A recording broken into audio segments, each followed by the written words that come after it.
একটি ওভারভিউ দিয়ে দেই। আমরা প্রথমত বেসিক সি প্রোগ্রামিং নিয়ে আলোচনা করব, এরপরে এমবেডেড সিস্টেম নিয়ে আলোচনা করব, এরপর কি data types, basic C programming এর যে ডাটা টাইপস, তারপর ভ্যারিয়েবলস, অপারেটরস, এগুলো নিয়ে আলোচনা করব।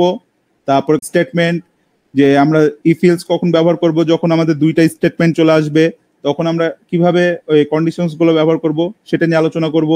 লুপ, তারপরে অ্যারে নিয়ে আলোচনা করব, স্ট্রিং নিয়ে আলোচনা করব। তো প্রথমে চলে আসি যে এই যে আমাদের এমবেডেড সিস্টেম জিনিসটা কি? আপনারা কি কেউ বলতে পারবেন এমবেডেড সিস্টেম জিনিসটা কি?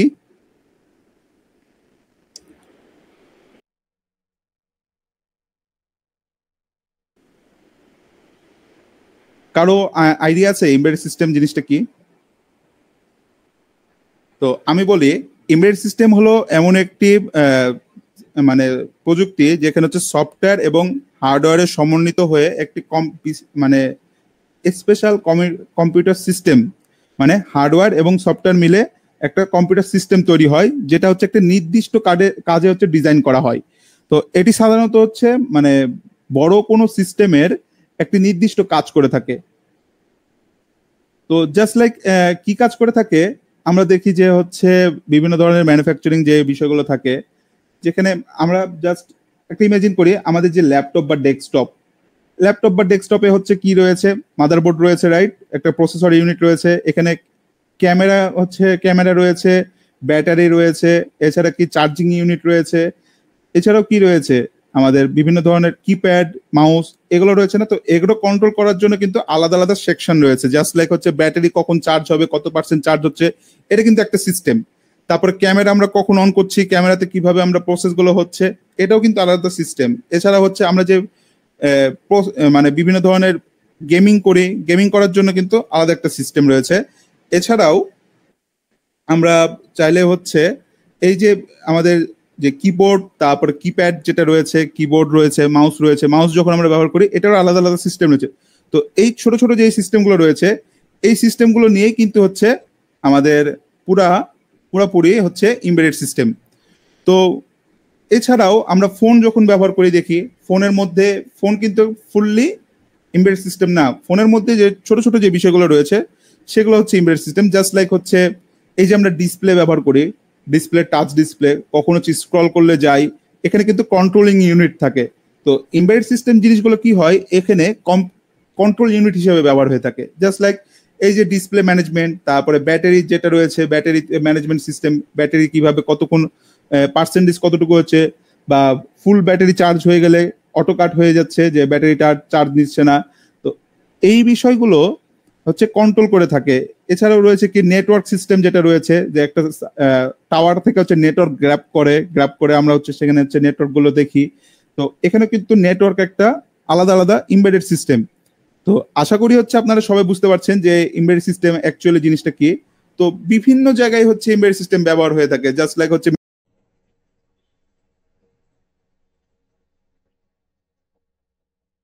ক্ষেত্রে ব্যবহার হয়ে থাকে। এই যে আমরা বিভিন্ন ধরনের আইওটি ডিভাইস গুলো ব্যবহার করে থাকি, এখানে কন্ট্রোলার ইউনিট থাকে, সেগুলো কিন্তু আলাদা আলাদা এমবেডেড সিস্টেমের মধ্যে পড়ে। এরপরে অডিও ভিজুয়াল ইকুইপমেন্টস এর মধ্যে হচ্ছে এমবেডেড সিস্টেমের ব্যবহার হয়, গেমিং কনসোলের ক্ষেত্রে এমবেডেড সিস্টেম ব্যবহার হয়, টেলিকমিউনিকেশন ইকুইপমেন্টস এর ক্ষেত্রে এমবেডেড সিস্টেম ব্যবহার হয়, জাস্ট লাইক বললাম নেটওয়ার্ক গ্র্যাবিং এর ক্ষেত্রে, মেডিকেল ডিভাইসের ক্ষেত্রে এমবেডেড সিস্টেম ব্যবহার হয়ে থাকে। এরপরে কি কার এন্ড ভেহিকেলস হচ্ছে এমবেডেড সিস্টেম ব্যবহার হয়। এছাড়া মোশন সেন্সর যেগুলো রয়েছে, যেমন হচ্ছে আমরা অনেকে দেখি যে দরজার সামনে দাঁড়ালে দরজাটা কিন্তু খুলে যায়, রাইট?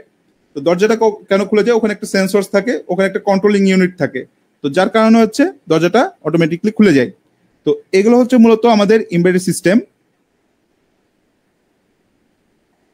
এখন আসুন আমরা দেখি যে এই যে এমবেডেড সিস্টেমের ফিচার গুলো কি কি, মানে এটার কাজ কি কি, মানে কিভাবে এটা মানে কি, এগুলোর বৈশিষ্ট্য কি কি। প্রথমত এটা হচ্ছে টাস্ক স্পেসিফিক। মেইনলি এই যে এমবেডেড সিস্টেমটা রয়েছে, এটা কিন্তু একটা টাস্ক পূরণ করে থাকে, ঠিক আছে? এটা নির্দিষ্ট একটি কাজ পূরণ করে, মাল্টিপারপাস কাজের জন্য কিন্তু এমবেডেড সিস্টেম না। এমবেডেড সিস্টেম একটা ডিভাইসের নির্দিষ্ট কাজ করে থাকে। জাস্ট লাইক হচ্ছে কি ক্যামেরা ম্যানেজমেন্ট করে, বা ব্যাটারি ম্যানেজমেন্ট করে, বা হচ্ছে display management, keyboard management, single পারপাসের ক্ষেত্রে হচ্ছে এমবেডেড সিস্টেম ব্যবহার হয়। এরপর কি লো কস্ট, এই ডিভাইসগুলো কিন্তু অনেক ছোট হয়ে থাকে, যেহেতু এটা একটা কাজ সম্পন্ন করে তো ডিভাইসগুলো অনেক ছোট হয়ে থাকে, তো এটার খরচও অনেক কম হয়। প্লাস হাই স্টেবল, অর্থাৎ যেহেতু এটা একটা টাস্ক পূরণ করে তো এটার স্কেবিলিটি অনেক হচ্ছে মানে অনেক হাই হয়ে থাকে, কারণ যে সে তো হচ্ছে একটাই মাত্র টাস্ক পূরণ করে, রাইট? তো এটার হচ্ছে অনেক হাই স্টেবল হয়ে থাকে। এরপরে ইউজার ইন্টারফেসটাও অনেক হচ্ছে ইউজেবল হয়ে থাকে, কারণ এটা নির্দিষ্ট সিঙ্গেল পারপাসে এটা ব্যবহার হয়, যার কারণে এটার ইউজার ইন্টারফেসও কিন্তু অনেক ইজি হয়ে থাকে। এরপরে কি টাইম স্পেসিফিক, জাস্ট লাইক এটা হচ্ছে কিন্তু নির্দিষ্ট একটি কাজ নির্দিষ্ট সময় করে থাকে, মানে এটার টাইমও হচ্ছে বেঁধে দেওয়া থাকে একটা নির্দিষ্ট কাজ, জাস্ট লাইক হচ্ছে ক্যামেরা ম্যানেজমেন্ট সিস্টেম, ক্যামেরা একটা নির্দিষ্ট কাজ নির্দিষ্ট সময় সে করে, অথবা ব্যাটারি ম্যানেজমেন্টও নির্দিষ্ট কাজ নির্দিষ্ট সময় করে থাকে। এছাড়াও রয়েছে রিকোয়ার লেস পাওয়ার, যেহেতু ডিভাইসগুলো অনেক ছোট ছোট এবং ছোট ছোট কাজ করে, তো সেক্ষেত্রে হচ্ছে এটার পাওয়ারও অনেক কম কনজিউম হয়ে থাকে। এছাড়া হচ্ছে টাস্ক রিয়েলাবিলিটি মানে কি, যে এটার কাজটা হচ্ছে যেহেতু নির্দিষ্ট, সেহেতু এটার অ্যাকুরেসিটাও অনেক হাই হয়, অনেক হচ্ছে পাওয়ারফুল হয়। এরপর হচ্ছে high efficiency, just like that, যে যেহেতু এটা নির্দিষ্ট কাজে করে, টাইম স্পেসিফিক করে, পাওয়ার লো পাওয়ার কনজিউম করে, ক্ষেত্রে কি হয় ডিভাইসগুলো নষ্ট হওয়ারও সম্ভাবনা অনেক কম থাকে। এক্ষেত্রে এই ডিভাইসগুলো কিন্তু অনেক এক্ষেত্রে এই ডিভাইসগুলো কিন্তু অনেক দিন পর্যন্ত হচ্ছে সার্ভিস দিতে পারে, যেহেতু একটা সিঙ্গেল টাস্ক সে হচ্ছে কমপ্লিট করে। তো এই হচ্ছে মূলত ফিচার, ইউজার ইন্টারফেস অনেক ইজি হয়, তারপরে পাওয়ারও অনেক কম কনজিউম করে, তারপরে এটা কি হয় অনেক মানে হাই মানে হচ্ছে অনেক দিন হচ্ছে এটা হচ্ছে স্টে করে, অনেক দিন হচ্ছে এটা লংজিবিলিটিটা অনেক বেশি। তো এই হচ্ছে মূলত আমাদের এমবেডেড সিস্টেমের ফিচার। এরপরে আসি যে আমরা যে এমবেডেড সিস্টেমগুলো দেখলাম এগুলো কোথায় কোথায় এমবেডেড সিস্টেম ব্যবহার হয়ে থাকে। প্রথমত হচ্ছে মেডিকেল ফিল্ডে। তো মেডিকেল ফিল্ডে কিভাবে এমবেডেড সিস্টেম ব্যবহার হয় আমরা ওখানে দেখেছি যে বিভিন্ন ধরনের মেডিকেল ইকুইপমেন্টস এর ক্ষেত্রে যে ইসিজি, তারপরে এক্স রে, তারপরে ইটি, যে সকল ডিভাইসগুলো রয়েছে এখানে কিন্তু আলাদা আলাদা এমবেডেড সিস্টেম ব্যবহার হচ্ছে। মেইনলি হচ্ছে এমবেডেড সিস্টেমটা এখানে কন্ট্রোলিং ইউনিট হিসেবে ব্যবহার হয়ে থাকে মেডিকেল ফিল্ডের ক্ষেত্রে, যে ইসিজি কখন করলে ভালো হবে, ইসিজিটা কিভাবে বাইপাস করতে হবে, বা এক্স রে মেশিন কিভাবে ব্যবহার করতে হবে, এমআরআই মেশিন কিভাবে ব্যবহার করতে হবে, এমআরআই মেশিন কখন হচ্ছে ডাটা রিডিং নিবে, এই সকল ক্ষেত্রে হচ্ছে এমবেডেড সিস্টেমের এখানে ব্যবহার হয়। অটোমেটিভ ইন্ডাস্ট্রির ক্ষেত্রে আমরা দেখেছি যে অটোমেটিক যে ইন্ডাস্ট্রিগুলো রয়েছে এখানে কিন্তু রোবোটিক আর্ম ব্যবহার হয় অনেকে দেখেছি, তাই না? তো রোবোটিক আর্মে কি হয়, ওখানে নির্দিষ্ট সে কাজ করে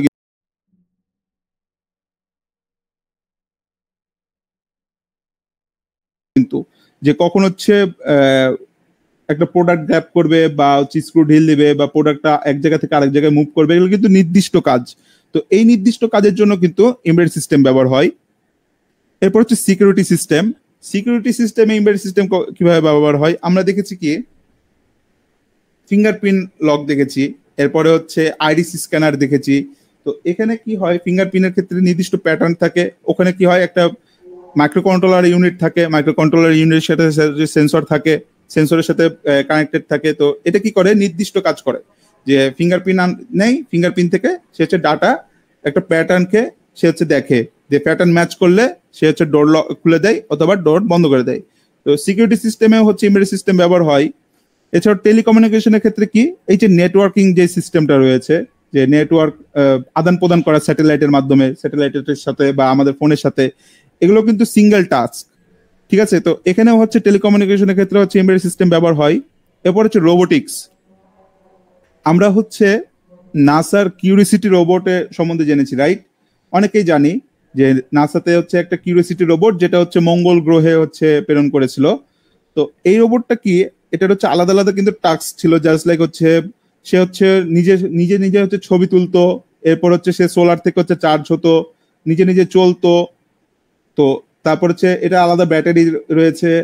তো আবার হচ্ছে কি ডাটাগুলো হচ্ছে সে সেন্ট্রাল কমান্ড যে ইউনিট রয়েছে সেখানে কিন্তু ডাটাগুলো প্রেরণ করতো। তো এই যে ক্যামেরা, তারপর হচ্ছে গুলো রয়েছে যেটার মাধ্যমে সে চলতো, এগুলো কিন্তু আলাদা আলাদা এমবেডেড সিস্টেমের কন্ট্রোলিং ইউনিট, ঠিক আছে? যে ক্যামেরা কখন চলবে, সোলার থেকে কি পরিমাণ বিদ্যুৎ নিবে, তারপরে এই যে যে রোটার যে চাকাগুলো রয়েছে, হুইলগুলো রয়েছে, এগুলো কোন দিকে মুভ করবে, এগুলো কিন্তু আলাদা আলাদা কন্ট্রোলিং ইউনিট। তো এখানেও কিন্তু এগুলো কিন্তু আলাদা আলাদা এমবেডেড সিস্টেম। এরপর আসছে ইলেকট্রনিক্স। ইলেকট্রনিক্সের ক্ষেত্রে আমরা বিভিন্ন ধরনের হেডফোন, তারপর gaming console, remote, TV, fridge, এগুলো যে আমরা ব্যবহার করে থাকি, এখানে কিন্তু আলাদা আলাদা এমবেডেড সিস্টেম রয়েছে। যে আমাদের যে টিভি রয়েছে, টিভিতে কি রিমোট সিস্টেম রয়েছে, না রিমোটটা হচ্ছে কন্ট্রোল রিসিভ করে, আবার কন্ট্রোল হচ্ছে অন অফের কাজে ব্যবহার হয়। তারপরে চ্যানেল সুইচের ক্ষেত্রে তো এখানে কিন্তু আমাদের এমবেডেড সিস্টেম ব্যবহার হয়। তারপরে আমরা এখন ব্লুটুথ হেডফোন ব্যবহার করি, রাইট? এখন ব্লুটুথ হেডফোনগুলোতে অনেক ফিচার থাকে, যে ভলিউম আপ ডাউন, তারপরে গান পজ করা, কল রিসিভ করা, তো এগুলো কিন্তু এক একটা কন্ট্রোলিং ইউনিট। তো এখানেও কিন্তু এমবেডেড সিস্টেমে ব্যবহার হয়ে থাকে। তো এগুলোই হচ্ছে মূলত আমাদের এমবেডেড সিস্টেমের মূল ব্যবহার। তো চলুন এখন হচ্ছে আমরা কি শিখবো, আমরা হচ্ছে বেসিক সি প্রোগ্রামিং। এই যে এমবেডেড সিস্টেম, তারপরে ইন্টারনেট অফ থিংস, আইওটির ক্ষেত্রে আমাদের যে প্রোগ্রামিং গুলো করব, এগুলো কিন্তু আলাদা আলাদা ভাবে আমাদেরকে প্রোগ্রামিং, মাইক্রো কন্ট্রোলার তো প্রোগ্রামিং করতে হবে, তাই না? তো এই প্রোগ্রামিংটা আমরা কিভাবে করব, সে বিষয়গুলো নিয়ে হচ্ছে এখন আলোচনা করব আমরা। তো লেটস গো গাইস। তো বেসিক সি প্রোগ্রামিংটা কি, যে এখানে আমরা প্রথমত আমাদের যে প্রোগ্রামটা রয়েছে, এখানে আমরা এই যে, ঠিক আছে, তো প্রথমত আমরা হেডার ফাইল দিয়ে হচ্ছে শুরু করতে হয়। তো এখানে আমরা প্রথমত হ্যাশট্যাগ ইনক্লুড stdio.h, মানে এটা হচ্ছে একটা হেডার ফাইল, যেটার মধ্যে এই stdio.h মানে হচ্ছে স্ট্যান্ডার্ড ইনপুট আউটপুট। আমি আপনাদেরকে বলছি স্ট্যান্ডার্ড ইনপুট আউটপুট। তো এটা মানে হচ্ছে আমাদের একটা হেডার ফাইল, এটা অবশ্যই আমাদেরকে নিতে হবে। এরপরে আমাদের একটি ফাংশন নিতে হবে। ফাংশন কি, যে ফাংশনের মধ্যে আমরা মেইনলি কাজগুলো করব। তো ইন্ট মেইন দিয়ে হচ্ছে আমরা কাজগুলো করব। দেন আমরা হচ্ছে একটি সেকেন্ড ব্র্যাকেট নিব। দেন আমরা যদি কোনো কোনো কিছু যদি প্রিন্ট করতে চাই, আমরা গতকাল ক্লাসে দেখেছিলাম যে প্রিন্ট এলসিডি প্রিন্ট লিখছিলাম, তাই না? তো এখানে যখন আমরা প্রোগ্রামিং এ যাব, তখন কোনো কিছু প্রিন্ট করতে গেলে প্রিন্টএফ নামের একটি ফাংশন নিতে হয়, এবং ফার্স্ট ব্র্যাকেট নিয়ে ডাবল কোটেশন দিয়ে হ্যালো ওয়ার্ল্ড প্রিন্ট করতে হয়, দেন রিটার্ন 0 দিয়ে দিতে হয়। তো চলুন আমরা হচ্ছে প্রথমত একটি প্রোগ্রাম করি।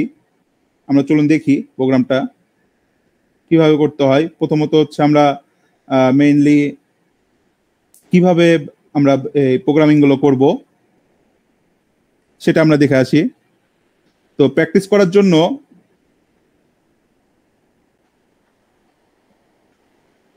আমি একটি উইন্ডো সিলেক্ট করে নেই।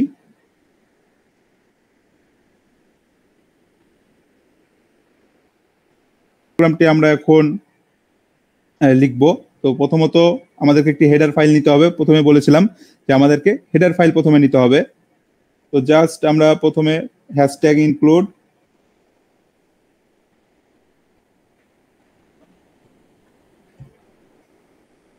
stdio.h, এখানে আমরা stdio.h কেন ব্যবহার করছি, stdio.h মানে হচ্ছে আমাদের স্ট্যান্ডার্ড ইনপুট আউটপুট একটি হেডার ফাইল। তো এটা আমাদেরকে নিতে হবে যে কোনো প্রোগ্রাম করতে গেলে। এরপর আমরা করব কি, আমরা ডিরেক্টলি একটি মেইন ফাংশনের মধ্যে আমাদের প্রোগ্রামগুলো কাজ করতে হবে। তো মেইন ফাংশনটা কি, ইন্ট মেইন দিয়ে সেকেন্ড ব্র্যাকেট আমরা দিয়ে দেবো, ফার্স্ট ব্র্যাকেট দিয়ে একটি ফাংশন নেব, এবং সেকেন্ড ব্র্যাকেটের মধ্যে আমাদের যে কাঙ্ক্ষিত যে কাজগুলো রয়েছে সেটা আমরা করব।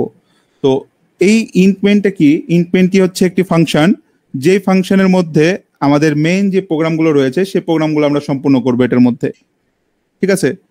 এরপর আমরা আরো একটি যেটা আমরা এখন প্রথমত কি করব, হ্যালো ওয়ার্ল্ড প্রিন্ট করব, তাই না? তো হ্যালো ওয়ার্ল্ড প্রিন্ট করতে গেলে আমাদেরকে প্রিন্টএফ নামের একটি ফাংশন নিতে হবে। প্রিন্টএফ নামের এটা একটি ফাংশন। প্রিন্টএফ ফাংশন নিয়ে আমাদেরকে ফার্স্ট ব্র্যাকেট দিতে হবে।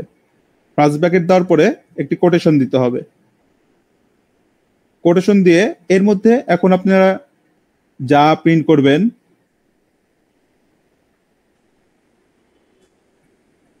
সেটা হচ্ছে আপনাদেরকে এখানে লিখতে হবে। আমি জাস্ট হচ্ছে এখানে হ্যালো ওয়ার্ল্ড লিখলাম। দেন কালকে আমি আপনাদেরকে একটা ইম্পর্টেন্ট নোট করতে বলেছিলাম যে আমাদের যে কোনো স্টেটমেন্ট শেষ হলে আমরা জাস্ট হচ্ছে সেমিকলন ব্যবহার করব। এরপরে আমরা হচ্ছে একটা রিটার্ন 0 দিয়ে দেব। তো রিটার্ন 0 কি করে, প্রোগ্রামটা এক্সিকিউট হওয়ার পরে আবার প্রোগ্রামে ফিরে যায়, এই জন্য হচ্ছে আমরা রিটার্ন 0 ইউজ করব। এরপর আমরা সেমিকলন ইউজ করব। সেমিকলন ইউজ করার পরে আমাদেরকে এটাকে ডিবাগ বা বিল্ড করতে হবে প্রথমে। তো আমরা বিল্ডে ক্লিক করব। তো এটা আমরা কপি করে নিয়ে যারা যারা হচ্ছে ইনস্টল করেছেন তারা আপনারা ইনস্টল করলেন, আর যারা এখনো ইনস্টল করতে পারেন নাই তাদের জন্য বলি, আপনারা চাইলে লো কনফিগারেশন বা হচ্ছে অনেকেরই পিসিতে কোড ব্লক সাপোর্ট করে না, তো তাদের ক্ষেত্রে তাদেরও ঘাবড়ানোর কোনো কারণ নেই। আপনারা চাইলে ওয়েব ব্রাউজারের মাধ্যমেও কোড ব্লকসটি হচ্ছে রান করতে পারেন। তো সেখানে কি আমরা জাস্ট হচ্ছে কোড ব্লকস অনলাইন লিখব।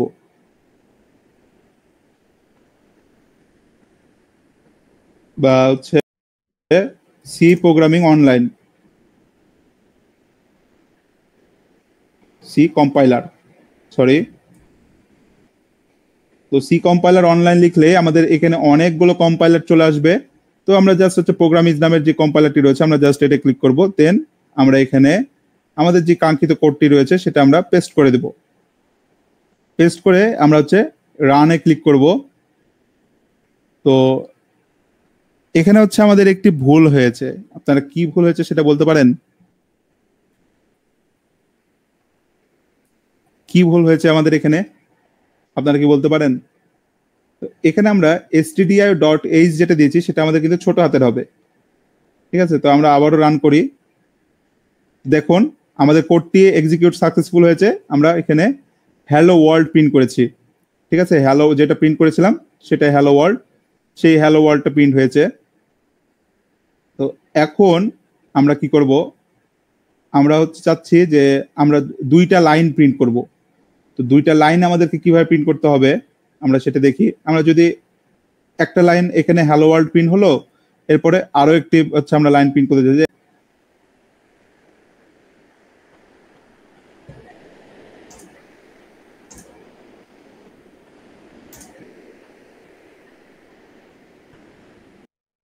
Welcome to my world. দেন আমরা হচ্ছে চাচ্ছি যে এরপরে আরো একটি লাইন প্রিন্ট হবে, প্রিন্ট করতে চাচ্ছি আমরা। তো সিম্পলি আমরা জাস্ট প্রিন্টে আবার দিব। দেন আমরা আমাদের কাঙ্ক্ষিত লাইনটি লিখব। তো আমি আমার নাম জাস্ট লিখলাম সাব্বির। তো দেখি এবার হচ্ছে আমরা কি প্রিন্ট করতে পারি। তো আমরা জাস্ট রানে ক্লিক করব। রান করলে দেখুন আমাদের ওয়েলকাম টু হয়ে গেছে, তাই না? তো এখানে যদি আমরা পরের লাইনে যদি আমরা প্রিন্ট করতে চাই তাহলে আমাদেরকে এখানে একটি /n দিতে হবে। /n দিলে কি হবে, লাইনটি এক লাইন পর পর হচ্ছে আমাদের প্রিন্ট হবে।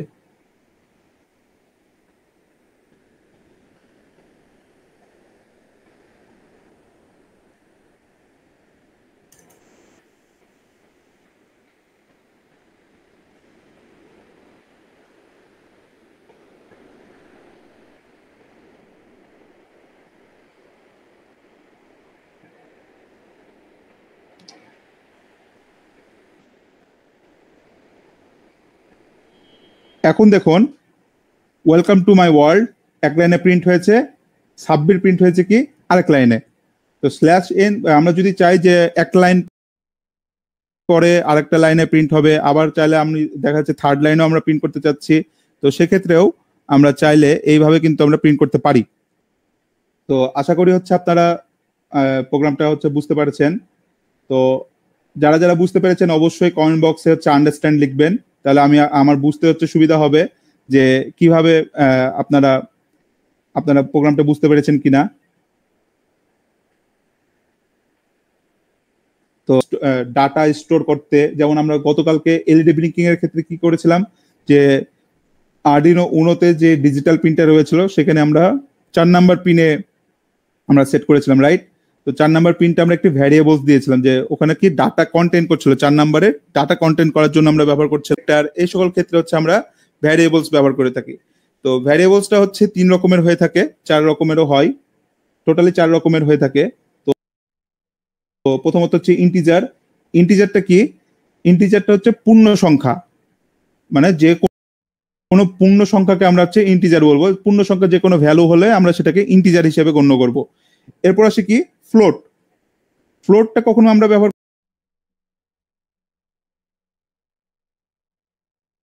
করি, ফ্লোটটা ব্যবহার করি হচ্ছে যখন আমরা দশমিক নিয়ে হচ্ছে কাজ করব, তখন আমরা ফ্লোটটা ব্যবহার করব। এরপর আসি হচ্ছে ক্যারেক্টার। ক্যারেক্টার আমরা কখন ব্যবহার করব? ক্যারেক্টার আমরা যে কোনো অক্ষর অক্ষর যখন আমরা ব্যবহার করব, তখন হচ্ছে আমরা ক্যারেক্টার দিয়ে হচ্ছে সেটাকে ডিফাইন করব। তো এখন আমরা একটি প্রোগ্রাম দেখি। প্রোগ্রামটা কি, যে আমরা চাচ্ছি পরে হচ্ছে হাইট, এরপরে গ্রেড, এগুলো হচ্ছে আমরা প্রিন্ট করতে চাচ্ছি। তো এগুলো আমরা কিভাবে প্রিন্ট করব? প্রথমে দেখুন, এজ হচ্ছে 25, সেটা হচ্ছে আমরা, এটা কি ইন্টিজার টাইপ আছে, এই জন্য আমরা কি করেছিলাম, এজ একটা ভ্যারিয়েবল নিয়েছি। সেখানে আমরা যেহেতু 25 হচ্ছে পূর্ণ সংখ্যা, সেজন্য হচ্ছে এজটা হচ্ছে আমরা ইন্টিজার টাইপ দিয়েছি। এরপরে কি দেখুন, ফ্লোট যেটা রয়েছে, এই যে ফ্লোট যেটা রয়েছে, হাইট কি 5.9 ছিল, যার কারণে এটা দশমিক, এই জন্য আমরা ফ্লোট ব্যবহার করেছি। এবং এ কি হচ্ছে একটা ক্যারেক্টার না, তো গ্রেড হচ্ছে কি এ দিয়েছি, এরপরে আমরা ক্যারেক্টার ব্যবহার করেছি, কারণ কি এটা একটা অক্ষরের জন্য আমরা ক্যারেক্টার ব্যবহার করেছি। তো এখানে আমরা প্রিন্টএফ দিয়েছি, প্রিন্টএফ হচ্ছে কি এজ দিয়েছি, এজ দেওয়ার পরে আমরা ডিরেক্টলি পার্সেন্টেজ ডি দিয়েছি। তো পার্সেন্টেজ ডি কি, এটা কি, এটা হচ্ছে ফরম্যাট স্পেসিফায়ার। ঠিক আছে, ফরম্যাট স্পেসিফায়ার বলতে আমরা যখন ইন্টিজার টাইপ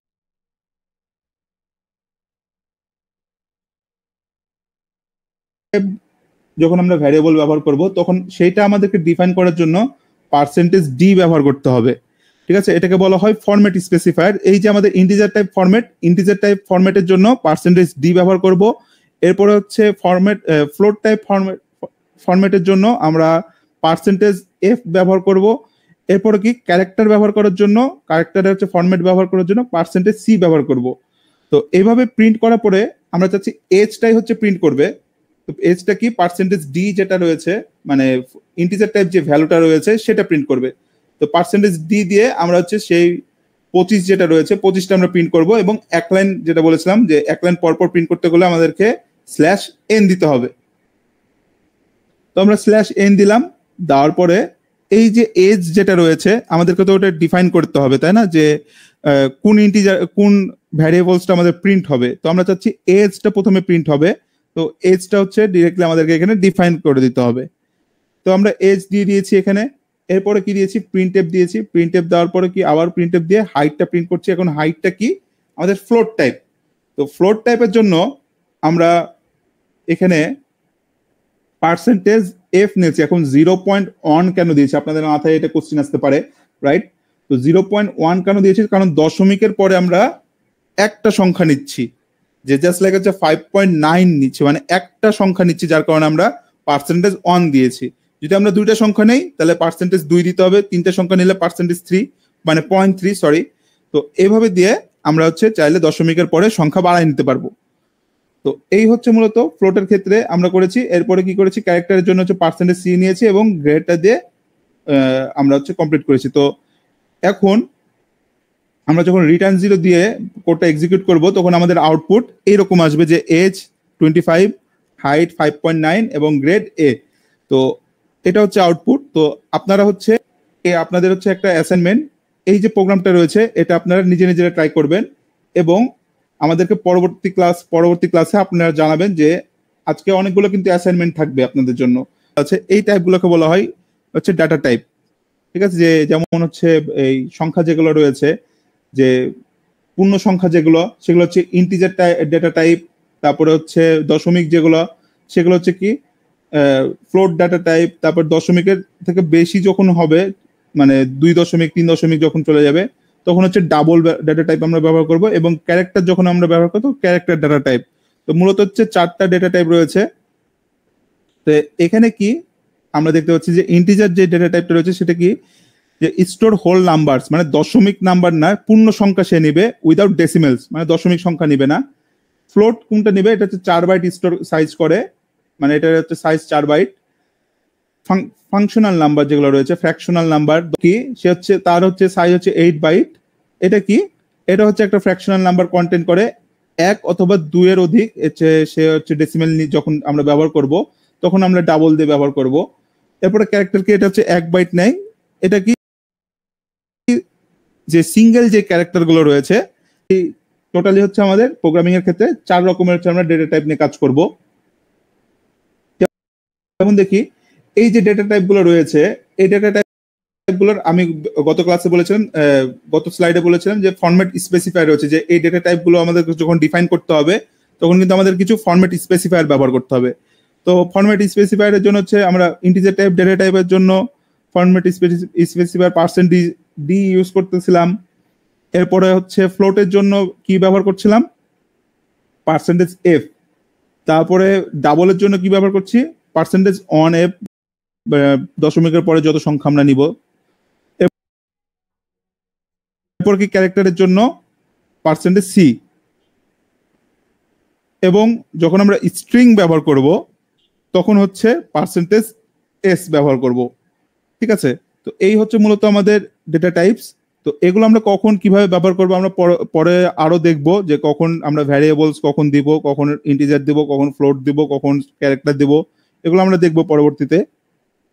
তো এখানে কিন্তু একটা নোট আছে, it is an important that you use the character specifier. আপনারা এখানে বলছে যে আপনারা যে ডেটা টাইপটা ব্যবহার করবেন অবশ্যই সেই ডেটা টাইপের ফরম্যাট স্পেসিফায়ার ব্যবহার করতে। আপনি যদি ইন্টিজার ব্যবহার করেন দিয়ে ফরম্যাট স্পেসিফায়ার যদি %f দেন তাহলে কিন্তু কাজ করবে না। তো আপনাকে যদি ইন্টিজার টাইপ ডেটা টাইপ আপনি যদি ডিফাইন করতে চান তাহলে ফরম্যাট স্পেসিফায়ার %d দিতে হবে। এরপর আসছে অপারেটর। এখন অপারেটর কোনগুলো আপনারা বলতে পারেন, অপারেটর কোনগুলো হইতে পারে?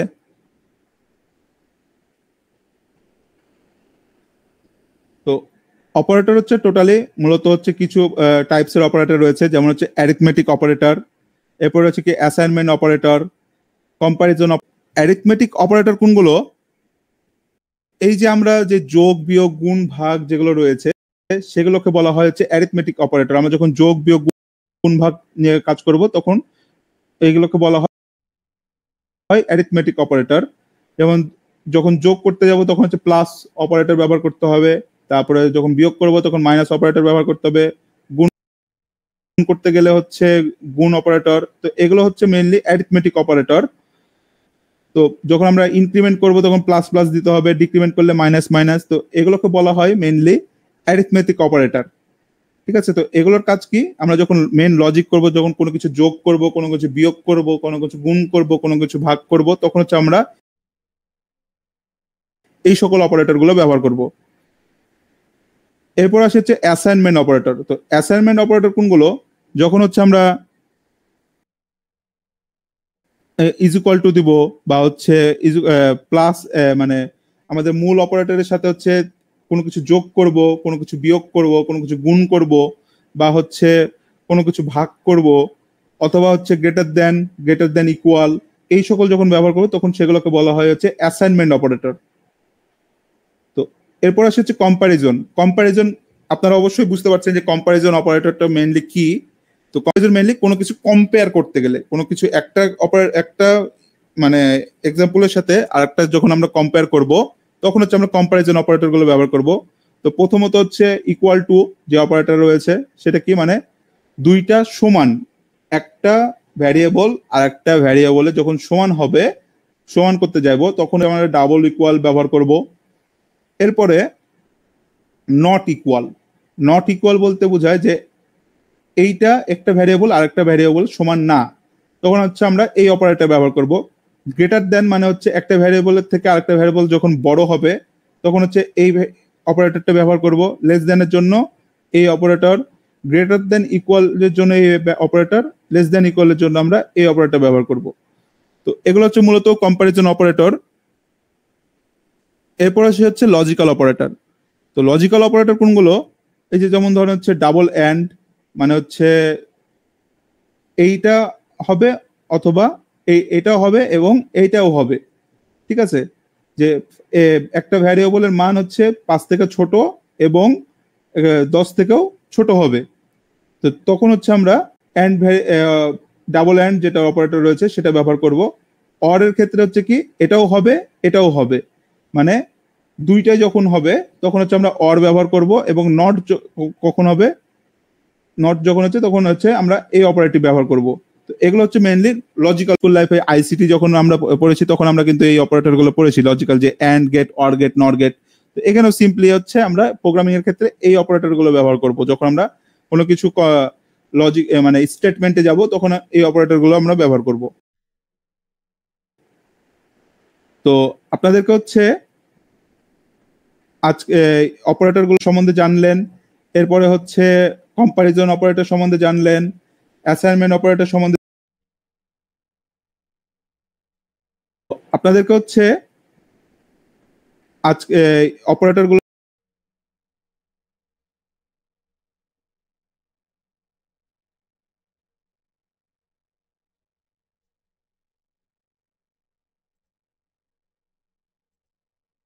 প্রথমে কি নিতে হবে, দুইটা ভ্যারিয়েবল নিতে হবে, একটা ভ্যারিয়েবলের সাথে আরেকটা ভ্যারিয়েবল আমরা তুলনা করব। তো প্রথমে একটা ভ্যারিয়েবল নিলাম, ইন্টিজার টাইপ ভ্যারিয়েবল এক্স নিলাম, এক্স ইজ ইকুয়াল টু আমরা এখানে 10 দিলাম।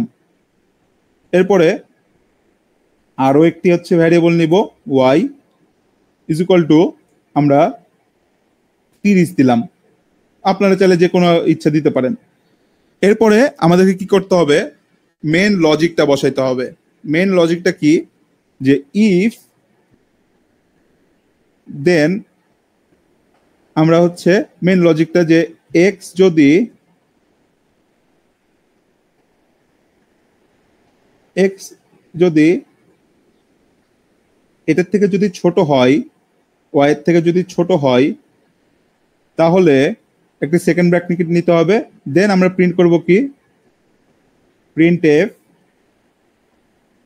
ডাবল কোটেশন দিব যে এক্স গ্রেটার দেন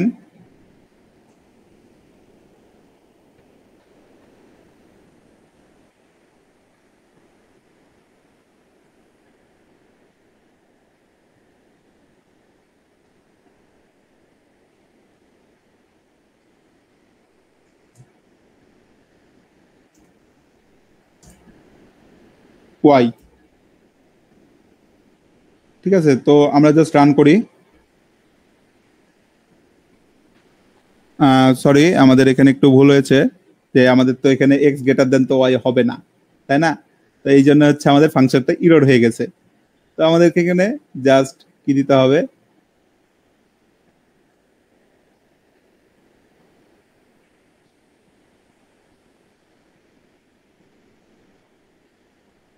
যে আমরা জাস্ট দেখি এখানে প্রিন্ট হচ্ছে কি এক্স গ্রেটার দেন ওয়াই। ঠিক আছে, তো এখন যদি আমরা আবার হচ্ছে স্টেটমেন্ট যদি লেস দেন করি, তাহলে কি এখানে প্রিন্ট হবে, আমরা লেস দেন দিয়ে দিব, লেস দেন ওয়াই। আমরা আবার এক্সিকিউট করি, দেখুন আমাদের এই প্রোগ্রামটা কিন্তু লেস দেন না, কারণ কি এক্স কিন্তু ওয়াই এর থেকে কিন্তু বড় না। আপনারা অবশ্যই দেখতে পাচ্ছেন যে এক্স এর মান কিন্তু 10, ওয়াই এর মান কিন্তু 30, কিন্তু আমরা কি দিয়েছি, এক্স হচ্ছে ওয়াই এর থেকে বড়। এটা কি এই কন্ডিশনটা কি হচ্ছে আমাদের মানে এক্সিকিউট হচ্ছে, মানে ট্রু হচ্ছে, সত্য যে এক্স ওয়াই এর থেকে বড়। এক্স এর মান হচ্ছে 10, ওয়াই এর মান কিন্তু 30, কিন্তু আমরা কন্ডিশনস কি দিয়েছি, এক্স হচ্ছে ওয়াই এর থেকে বড়। তাহলে আমাদের কন্ডিশনটা কি আমাদের ট্রু হচ্ছে? আমাদের কিন্তু এটা ট্রু হচ্ছে না, এক্স কিন্তু ওয়াই এর থেকে ছোট, যার কারণে কিন্তু আমাদের আউটপুট কিন্তু আসে নাই, আউটপুট কিন্তু 0 এসছে। তো এটাই হচ্ছে মূলত আমাদের গ্রেটার দেন, তারপরে গ্রেটার দেন, লেস দেন, এগুলো হচ্ছে কি করতে হয়। তারপরে কি, যদি আমরা এখানে লেস দেন দেই এবং ইকুয়াল দেই, তারপরে দেখুন আমাদের কোডটি এখন কিন্তু দেখুন আমাদের কোডটি কিন্তু এক্সিকিউট হবে। ঠিক আছে, আবার যদি ইকুয়াল দেই, প্রথম যে কন্ডিশনসটা যদি মানে ট্রু হয়, তাহলে সে হচ্ছে পরবর্তী কন্ডিশনসে যাবে না। যেমন ধরেন আমি আপনার কাছে একটি টাকা ধার নিলাম, তাহলে হচ্ছে প্রিন্ট হবে ধার নিয়েছি। আর যদি ধার না নেই তাহলে হচ্ছে লেখা উঠবে ধার নেইনি। তো এরকম দুইটা হচ্ছে কন্ডিশন যখন থাকবে তখন আমরা ইফ ইলস ব্যবহার করব, যে আমি আপনার কাছ থেকে ধার নিয়েছি নাকি নেইনি। তো যদি আমরা ধার নিয়ে থাকি তাহলে কি হবে, প্রথমে হচ্ছে ট্রু হয়ে যাবে, আর যদি ধার না নিয়ে থাকি তাহলে পরবর্তীতে এলসে যে ধার নেইনি এরকম একটা হচ্ছে কন্ডিশন আসবে। তো যদি আমাদের প্রথম কন্ডিশনটা যদি ফলস হয় তখন সেকেন্ড কন্ডিশনে যাবে, তাও যদি না হয় তখন হচ্ছে থার্ডে যাবে। এরপর তিনটা যখন কন্ডিশনস এর উপরে যখন চলে যাবে তখন হচ্ছে আমরা সুইচ ব্যবহার করব, সুইচ যে স্টেটমেন্টটা রয়েছে সেটা ব্যবহার করব। তো এখানে দেখুন, এখানে একটি প্রোগ্রাম দেওয়া হয়েছে যে ইফ, তারপরে হচ্ছে আমাদের কন্ডিশনসটা থাকবে। কন্ডিশনসটা কি, যে জাস্ট লাইক হচ্ছে দুইটা ভ্যারিয়েবল নিলাম, দুইটা ভ্যারিয়েবল হচ্ছে এক্স এবং ওয়াই। এক্স ওয়াই ভ্যারিয়েবলের মধ্যে যদি এক্স গ্রেটার দেন ওয়াই হয় তাহলে হচ্ছে এখানে সেটা প্রিন্ট করবে। আর যদি এক্স গ্রেটার দেন ওয়াই যদি না হয় তাহলে হচ্ছে ইফ ইলসে চলে যাবে। ইফ ইলসে যে কি হবে, এক্স গ্রেটার দেন ওয়াই হবে। তো সেটাও যদি না হয় তাহলে এলসে যে সেটা ইরর হয়ে যাবে। ঠিক আছে, তো এভাবে চাইলেও আমরা ডিরেক্টলি প্রোগ্রাম করতে পারি। তো এবার চলুন আমরা হচ্ছে একটি প্রোগ্রাম করি, কি বলেন, এই ফিল্ডস দিয়ে একটা প্রোগ্রাম দেখে আসি।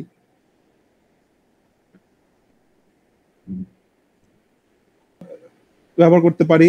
এছাড়া হচ্ছে কি, যেই হচ্ছে আমাদের মানে ব্লকের সাথে যেটা মিলবে সেটাই হচ্ছে কোডটা এক্সিকিউট হবে, বাকিগুলো কিন্তু এক্সিকিউট হবে না। যেমন আজকে রবিবার, তো আজকে যদি রবিবার হয় তাহলে রবিবারটা প্রিন্ট হবে, পরবর্তীগুলো কিন্তু প্রিন্ট হবে না। এরপর আসে হচ্ছে ব্রেক, পরবর্তী স্টেটমেন্টগুলো কিন্তু আস্তে আস্তে ব্রেক হয়ে যাবে।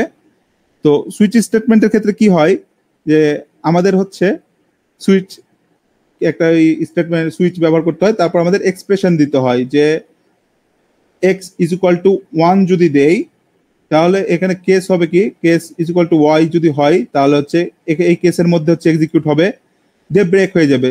তো এই কেসের মধ্যে যদি এক্সিকিউট না হয় তাহলে ওয়াই এর মধ্যে হচ্ছে চলে যাবে, দিয়ে ব্রেক হয়ে যাবে। আর এই দুইটার মধ্যে যদি না হয় তাহলে ডিফল্ট হয়ে যাবে।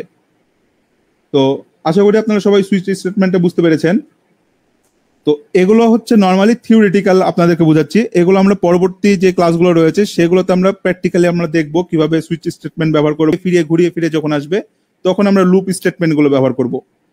ঠিক আছে, তো লুপের ক্ষেত্রে আমরা ইন্টিজার টাইপ হচ্ছে কি হয়, আমরা যদি এখন একটা লুপ ব্যবহার করি তাহলে প্রথমে একটা লুপকে আমরা বারবার ঘুরাবো, জাস্ট লাইক হচ্ছে আমার নামটা 5বার প্রিন্ট করব। ঠিক আছে, তো 5বার প্রিন্ট করতে গেলে আমাদেরকে কি করতে হবে বলেন তো। এর আগে আমরা কি করছিলাম, 5বার দুইটা যখন প্রিন্ট করছিলাম তাহলে 5বার হচ্ছে আমরা দুইটা হচ্ছে আলাদা আলাদা প্রিন্ট টেপ লিখতে হচ্ছিল। বা আমি যখন হচ্ছে আমার নামটা 5বার প্রিন্ট করতে চাচ্ছি, নর্মালি যদি প্রিন্ট করতে চাই তাহলে আমাদেরকে কি করতে হবে, যে প্রথমত 5বার হচ্ছে print tape submit, print tape submit, print tape submit এভাবে লিখতে হবে, তাই না? তো এই জিনিসটা যদি আমি একবারে 5বার প্রিন্ট করতে চাই তাহলে আমাদেরকে কি করতে হবে, তখন আমাদেরকে লুপ ব্যবহার করতে হবে। তো লুপটা কিভাবে ব্যবহার করতে হয়,